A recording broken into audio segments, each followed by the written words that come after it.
Seat Bharatiya Janata party बड़े बहुमत के साथ जीतने जा रही है, क्योंकि भारतीय जनता पार्टी इस बार जो चुनाव लड़ रही है तो यहाँ का कार्यकर्ता चुनाव लड़ रहा है, यहाँ का सर्व समाज चुनाव लड़ रहा है।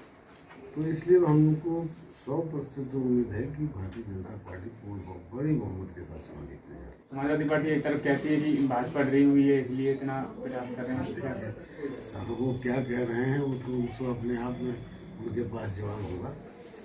समाजवादी पार्टी की ये परिवारवादी पार्टी है और उसी परिवारवादी पार्टी के तहत उन्होंने अपनी बहू को चुनाव लड़ा दिया, लेकिन भारतीय जनता पार्टी ने ऐसा नहीं किया। भारतीय जनता पार्टी सर्व समाज को लेकर चलती है और उसी के तहत देखो एक सर्व समाज के व्यक्ति को टिकट दिया है और भारतीय जनता पार्टी चुनाव जीतेगी। समाजवादी पार्टी यहाँ जन्मों से बहुत दिनों तक यहाँ पर ये सीट बरकरार है, लेकिन आप ये बताओ कभी किसी और को दिया सिवाय उनके अपने परिवार को? इसलिए जनता भी यहाँ की जान रही है, पब्लिक भारतीय जनता पार्टी के साथ है। उनको ये लगता है कि नहीं, अब की परिवार को नहीं बल्कि एक सामान्य व्यक्ति को चुनाव जिताना। जैसे कि आपने कहा है साख समाज को प्रत्याशी बनाया है, अगर जाति समीकरण के तहत देखें तो यादव समाज फर्स्ट नंबर पर आता है, सेकंड नंबर पर साख समाज। लेकिन साख समाज इस बार दो भागों में बट रहा है क्योंकि जलाते समाजवादी पार्टी के आलोक साख बनाए गए हैं। देखिए, हम जातिवाद की बात ही नहीं कर रहे हैं। हम समाजवादी पार्टी के तरह एक जातिवाद की बात नहीं करते। हम भारतीय जनता पार्टी के लोग हैं, सब समाज की बात करते हैं। जहाँ तक शाक्य समाज की बात कर रहे हैं, जैसे आप यादव समाज और शाक्य समाज की बात, हम जातिवादी लोग नहीं हैं, लेकिन शाक्य समाज भी बड़ी संख्या में है जिसका प्रतिनिधित्व नहीं हो पाया समाजवादी पार्टी की सरकार में। आज भारतीय जनता पार्टी ने उनको प्रतिनिधित्व देने का काम किया।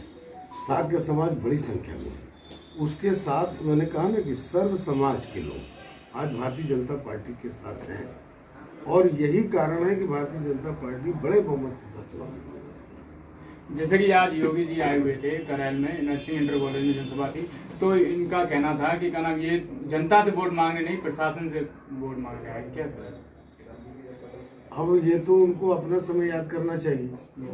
2017 तक भी उनका शासन सत्ता रही है और जब शासन सत्ता रही, आज भी मैं जगह जगह जा रहा हूँ, देख रहा हूँ जो यहाँ गरीब तबके का आदमी है उनके अंदर एक आतंक है, उन लोगों का एक आतंक है, भय व्याप्त है। आज बहुत सारे ऐसे लोग हैं जो गरीब समाज के लोग हैं, पिछड़े समाज के लोग हैं, अति पिछड़े समाज के लोग हैं, दलित समाज के लोग हैं, जो इनके आतंक से बहुत परेशान हैं। वो डरे हुए सहमे हुए हैं, तो वो भले ही उनके साथ खड़े हैं लेकिन वोट वो भारतीय जनता पार्टी को देने जा रहे हैं, क्योंकि उनको लग रहा है इस बार परिवर्तन होगा। क्योंकि इन लोगों का जब तक इनकी सत्ता रही तब तक इन लोगों ने गरीबों को सताया है, परेशान किया है, उनकी जमीनें हड़पी हैं, उन पर गुंडागर्दी की है। अगर कोई मजबूत आदमी हुआ तो उन पर मुकदमे लिखाए गए हैं।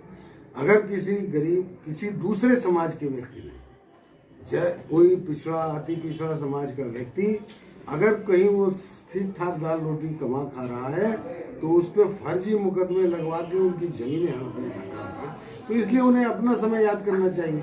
आज वो कह रहे हैं योगी जी के समय में, तो पूरे प्रदेश में आप देख रहे हैं योगी जी के समय में गुंडागर्दी वो कर नहीं पा रहे हैं, इसलिए ऐसी बात कर रहे हैं। अगर वो गुंडागर्दी करेंगे तो प्रशासन तो अपना काम करेगा, इसलिए वो योगी जी पे ऐसी बात कर रहे हैं। योगी जी का नारा है भी सबका साथ, सबका विकास, सबका प्रयास, नो गुंडागर्दी।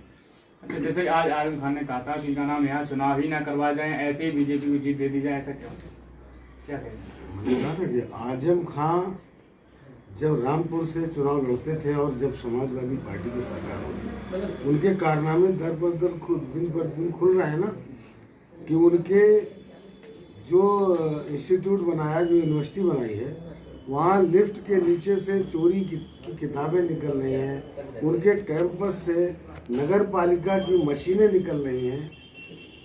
तमाम जो लोग उनके शासन में पीड़ित लोग थे वो दूसरे लोग नहीं, मुस्लिम समाज के लोग हैं। ऐसे लोग अब सामने आ रहे हैं, उन पर मुकदमे लिखा रहे हैं। वो हिंदू मुकदमा नहीं लिखा रहा, उन पर वही लोग मुकदमा लिखा रहे हैं जो उनसे पीड़ित थे।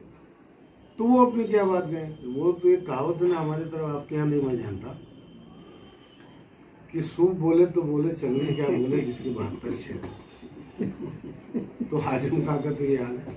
अच्छा, क्या लगता है मैंडेट में इस बार क्या हो सकता है?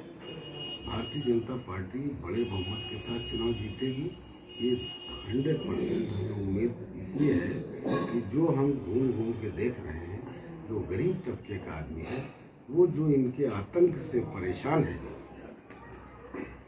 वो आज उसे लग रहा है कि बदलाव हो सकता है। इसलिए भारतीय जनता पार्टी को वोट देने जा रहा है और भारतीय जनता पार्टी बड़े बहुमत